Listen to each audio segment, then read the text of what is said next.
Lizzo is releasing a new version of her song Girls after critics blasted the singer over a lyric that they believe is ableist.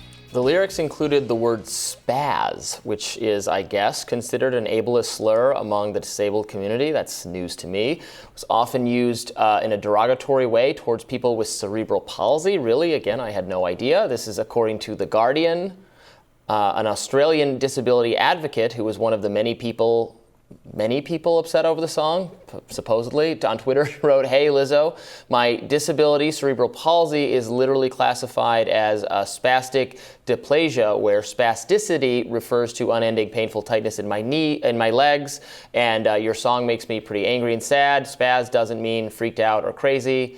It's an ableist slur. It's 2022. Do better."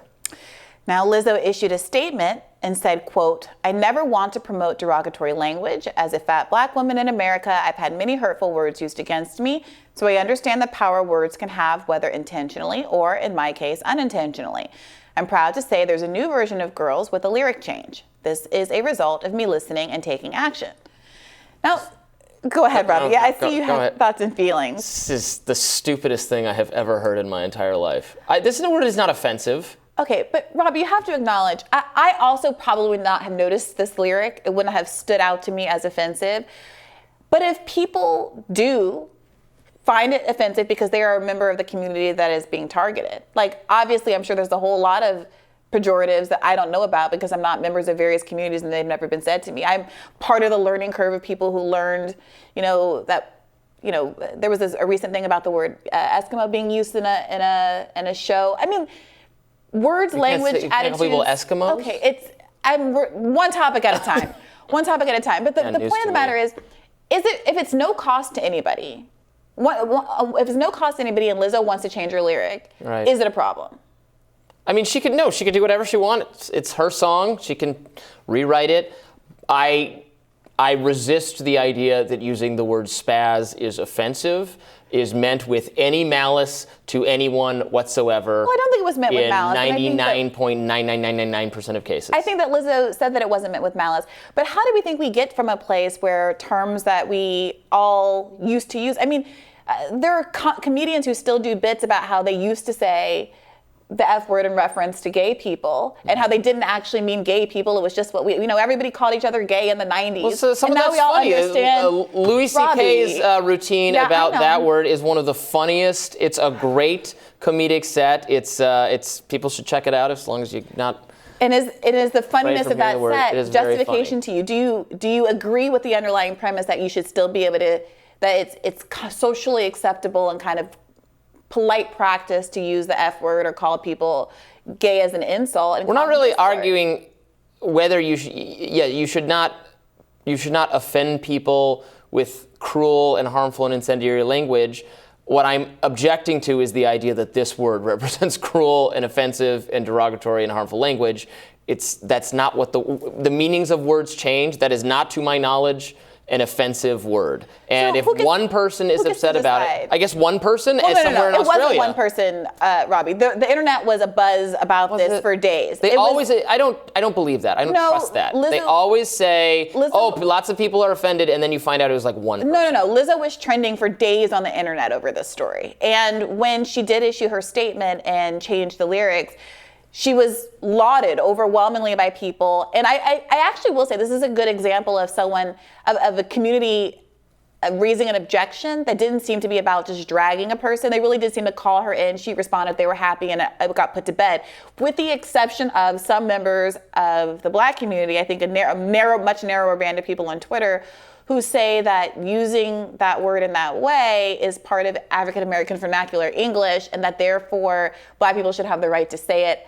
I don't agree with that take. Well, allow me to defend black people and black language, unlike some people sitting in the chair right now. I mean, I don't know. I don't know that. Is that true? That's part of.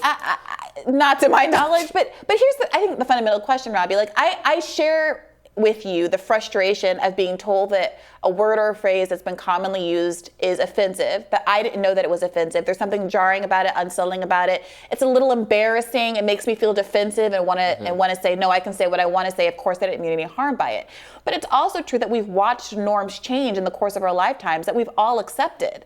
We watched the sports team in the city that we live in change its name recently, and I don't know, maybe you object to that kind of a change, but it does seem kind of bizarre that we all, because of the social sanctioning of it all, use a very open pejorative for Native Americans. Well, like with the changing of the name, then you survey the people supposedly offended by this, who fall into the identity group or the affinity group or whatever, and if you find out the vast majority of them are not offended by it, I don't know. Does it actually have to change? But like it would with this term, probably. But I don't think that's the case. I think that with this term, I think it probably is. With the vast majority of people who have, physical conditions that are related to spasms or the word spastic or things like that, I don't think it's fair for you to say that they are not on the whole offended by this. I don't have any polling numbers of the disability community, but at least if you take the temperature of the reaction on Twitter, it did seem to be a large volume of people who took offense.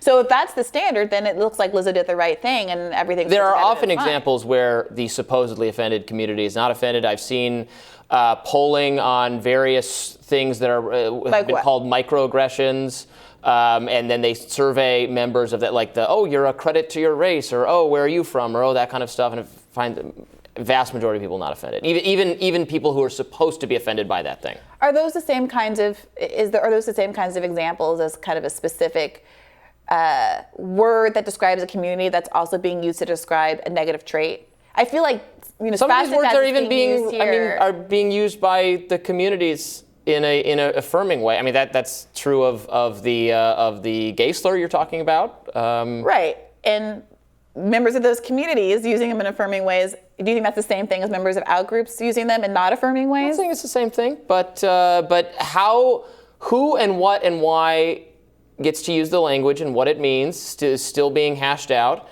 And if I'm allowed to make a contribution to this specific debate over this specific word, spaz, I think it's fine and benign. And a small number of people being outraged over it are wrong and should stop. So how do you gel that, Robby, then with your earlier statement that says if the majority of people in a community affected by that term don't like it, then it should stop being used? That would be a compelling piece of evidence that Lizzo would not need to change the song. I would genuinely like to know. My guess would be, I could be wrong, my guess would be most people suffering from that would not even know that term is that literally the origin of, I feel like it's 80s or 70s lingo. Maybe you're too young for spaz. this, Robby, but when I was young, when I was in middle school, people used to call each other spazzes and also make a hand gesture at the same time.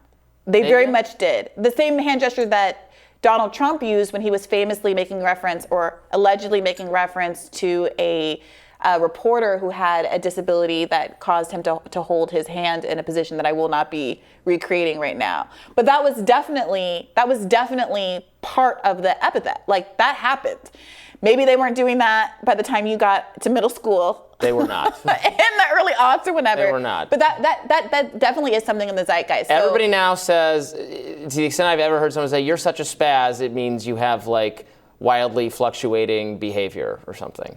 I suspect if you go back and watch Dumb and Dumber and some early 90s era films, you'll see that this was something that was not so distant history, part of the zeitgeist. Now, I think there's an argument. I was talking about this with a friend yesterday, and we were talking about the term, rule of thumb, and how that's technically comes from the idea that you used to be able to beat your wife with anything narrower than whatever. It's false. Whatever it's false is true. Who cares? Even if it were true, I would argue that sometimes so much time passes and people are so completely unaware of the origin of terms that it's a moot point. I'm not sure that's the case with this particular I think it's term. probably the case with this one too. On all things being considered, no harm, no foul. A lot of these things aren't about being allowed to say or not allowed to say. It's about how much respect someone wants to show their audience or the members of their community. And if Lizzo wants to do this, I don't see what the issue is. That's fine too.